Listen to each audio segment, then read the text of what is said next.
Hello everyone, welcome back to my YouTube channel learn with Swayang. और आज की इस वीडियो में हम डिस्कस करने वाले हैं ह्यूमन रिप्रोडक्शन के बारे में, जिसमें हम जो टॉपिक्स कवर करेंगे वो हैं male reproductive system, female reproductive system, fertilisation, development of embryo and menstrual cycle. So without further ado let's get started. तो जब भी हम बात करते हैं ह्यूमन रिप्रोडक्शन की, तो ये सेक्सुअल रिप्रोडक्शन होता है, जिसका मतलब यहाँ पे होता है फ्यूज़न ऑफ गैमेट्स, यानी कि यहाँ पर दो गैमेट्स प्रेजेंट रहेंगे। एक होगा मेल गैमेट और एक होगा फीमेल गैमेट। मेल गैमेट को कहेंगे हम स्पर्म एंड फीमेल गैमेट्स को कहेंगे एग और ओवम। और बच्चों, स्पर्म एंड ओवम को हम मेल और फीमेल जर्म सेल्स भी बोलते हैं, और इन दोनों के फ्यूज़न के बाद जो बनता है उसको कहा जाता है जाइगोट। जाइगोट का फिर सेल डिवीजन होता है, जिससे वो फॉर्म करेगा एम्ब्रियो का, और फिर बनता है फीटस। उसके बाद अल्टीमेट ह्यूमन बेबी बन जाता है। So this is the overview of human reproduction. Okay, तो अब हम पहले देखते हैं मेल रिप्रोडक्टिव सिस्टम कैसा होता है और इसमें क्या क्या फंक्शंस होते हैं। तो लर्नर्स, यहाँ पर मैंने एक डायग्राम अटैच किया है जो कि है मेल रिप्रोडक्टिव सिस्टम का। तो लर्नर्स, यहाँ पर जितने भी ऑर्गन्स हैं, इनमें से कुछ ऑर्गन्स ऐसे हैं जिनका काम कहाँ पर आता है, स्पर्म प्रोडक्शन में। ओके, और यहाँ पर बाकी के कुछ ऐसे ऑर्गन्स हैं जो क्या करेंगे, उस स्पर्म को ले जाकर फर्टिलाइजेशन के साइट पर डिलीवर कर देंगे। तो लर्नर्स, जब हम प्रोडक्शन ऑफ स्पर्म के बारे में पढ़ते हैं तो ये कहाँ पर होता है, ये होता है टेस्टिस में। स्पर्म को फर्टिलाइजेशन साइट पर कौन डिलीवर करता है, ये है vas deferens, seminal vesicle and prostate gland. तो लर्नर्स, पहले हम बात करते हैं टेस्टिस के बारे में। टेस्टिस मेल बॉडी में एब्डोमिनल कैविटी के बाहर एक मस्कुलर पाउच लाइक स्ट्रक्चर में लाई करती है, और ये जो मस्कुलर पाउच लाइक स्ट्रक्चर होगा ना, उसको हम क्या बोलेंगे, उसको बोलेंगे स्क्रोटम, जो कि इस डायग्राम में आप साफ साफ देख सकते हैं कि जो टेस्टिस है वो स्क्रोटम के अंदर प्रेजेंट है, और ये बॉडी के अंदर रहने की वजह बॉडी के बाहर लाई कर रहा है।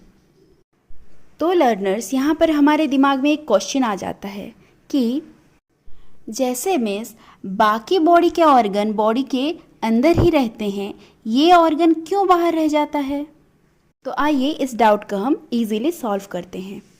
स्पर्म के फॉर्मेशन के लिए बॉडी का जो इंटरनल टेम्परेचर होता है, उससे लोअर टेम्परेचर रिक्वायर्ड होता है। इस कारण की वजह से टेस्टिस जो है बॉडी के बाहर स्क्रोटम के थ्रू लाई करती है। टेस्टिस को मेल का प्राइमरी रिप्रोडक्टिव ऑर्गन भी कहा जाता है। तो हम बात करते हैं टेस्टिस का फंक्शन क्या होता है।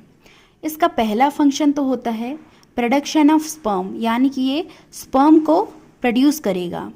और नेक्स्ट फंक्शन इसका होता है सिक्रेशन ऑफ टेस्टोस्टेरोन। टेस्टोस्टेरोन हमें तो पता है, इसको कहा जाता है मेल सेक्स हार्मोन।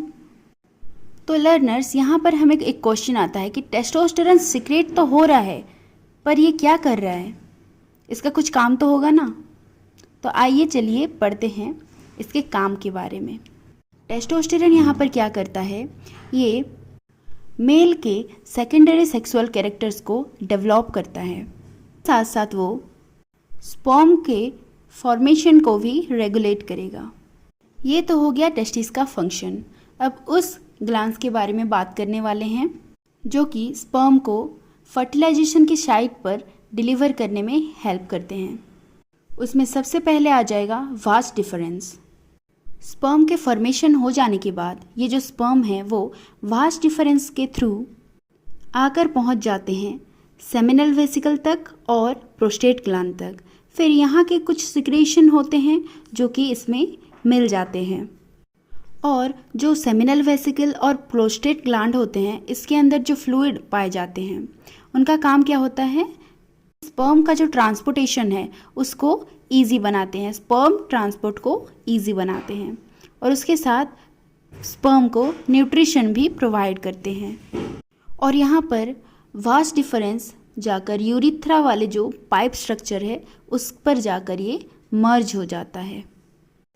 इसके कारण मेल में जो यूरिन का पैसेज है और स्पर्म का पैसेज है वो एक ही है। जबकि अगर हम फीमेल के रिप्रोडक्टिव सिस्टम के बारे में बात करें तो उनका पैसेज भी अलग अलग होते हैं। अब हम स्ट्रक्चर देख लेते हैं स्पर्म का। स्पर्म का शेप कुछ इस तरीके का होता है और इसके स्ट्रक्चर में head, middle piece and tail ये 3 पार्ट्स प्रेजेंट होते हैं। यहाँ पर हेड में क्या है, एक्रोसोम है, न्यूक्लियस, जो कि जिसके अंदर जेनेटिक मटेरियल सब स्टोर रहता है। और मिडिल पीस में होता है माइटोकॉन्ड्रिया। माइटोकॉन्ड्रिया का फंक्शन क्या होता है, ये क्या करते हैं, एनर्जी जनरेट करते हैं। हमने पहले भी पढ़ा है माइटोकॉन्ड्रिया को क्या कहा जाता है, कमेंट सेक्शन में बताइए। Mitochondria is the powerhouse of the cell ना। सो माइटोकॉन्ड्रिया यहाँ पर क्या कर रहा है, ये टेल को, ये जो स्पर्म का जो मूवमेंट है उसके लिए एनर्जी प्रोवाइड कर रहा है। और लास्ट है टेल।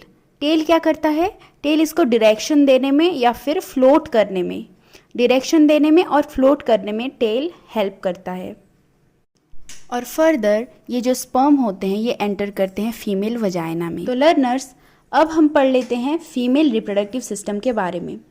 इसको पढ़ने के लिए मैं यहाँ पर एक डायग्राम अटैच कर रही हूँ। जब हम रिप्रोडक्शन इन मेल्स के बारे में पढ़ रहे थे, प्राइमरी रिप्रोडक्टिव ऑर्गन टेस्टिस था, उसी तरह जब हम फीमेल रिप्रोडक्टिव सिस्टम के बारे में बात करते हैं, यहाँ पर प्राइमरी रिप्रोडक्टिव ऑर्गन हो जाता है ओवरी। जैसे हमने पढ़ा था कि टेस्टिस का काम क्या होता है, स्पर्म प्रोडक्शन, उसी तरह ओवरी का काम क्या होगा, एग प्रोडक्शन यानी कि ओवम प्रोडक्शन। और उसी के साथ साथ ये एक हार्मोन सिक्रेट करेगा जिसको हम कहेंगे फीमेल सेक्स हार्मोन, जो कि है एस्ट्रोजन एंड प्रोजेस्टेरॉन। अब इस डायग्राम को थोड़ा ध्यान से देखिए। यहाँ पर 2 ओवरीज प्रेजेंट है और ये ओवरीज जो हैं वो है एक ओवल शेप्ड ऑर्गन्स, जो कि फीमेल के एब्डोमिनल कैविटी में प्रेजेंट होंगी। नाउ लुक, मेल्स के केस में क्या होता है, जो स्पर्म है वो प्यूबर्टी के बाद ही प्रोड्यूस होना स्टार्ट होता है।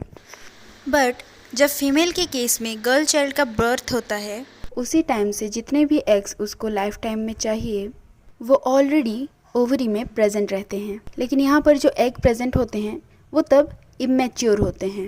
बट जब गर्ल प्यूबर्टी के एज में जाकर पहुँचती हैं और वहाँ पर एस्ट्रोजन सिक्रेट होना स्टार्ट होता है, तब ये एग्स भी मैच्योर होना स्टार्ट हो जाते हैं।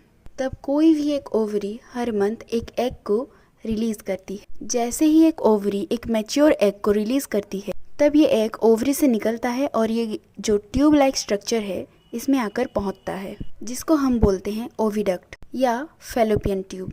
तो अब अगर फर्टिलाइजेशन होना है तो स्पर्म यहाँ पर वजाइना के थ्रू एंटर होंगे और उसके बाद सर्विक्स और यूट्रस से होते हुए ये जाके फैलोपियन ट्यूब में एंटर कर जाते हैं। और यहाँ पर एग ऑलरेडी प्रेजेंट है। कहाँ पर प्रेजेंट है, फैलोपियन ट्यूब के एम्प्यूला वाले रीजन पर प्रेजेंट है।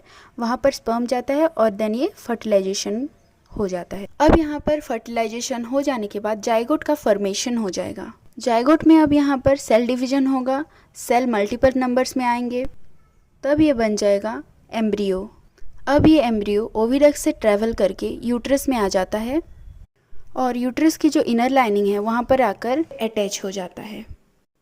उसके बाद वहाँ पे वो एम्ब्रियो फर्दर डिवीज़न करता है और बना लेता है एक फीटस। फीटस से कुछ टाइम बाद फॉर्म होता है एक ह्यूमन बेबी का।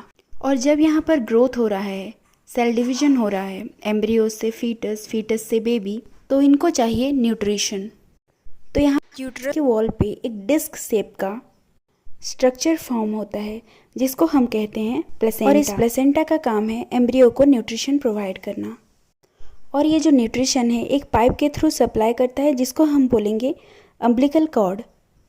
ये क्या करता है, जब प्लेसेंटा के अंदर ब्लड सप्लाई है उससे ग्लूकोज को एब्जॉर्ब करता है और इस पाइप के थ्रू यानी कि अम्बिलिकल कॉर्ड के थ्रू बच्चे में न्यूट्रिशन का ट्रांसफ़र होता है।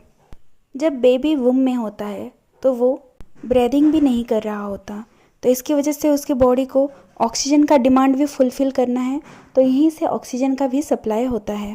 ब्लड के थ्रू। और यहाँ पर बच्चे में जो वेस्ट प्रोडक्ट्स निकलेंगे उसको भी ये प्लेसेंटा के थ्रू ही मदर के बॉडी में ट्रांसफ़र कर देता है।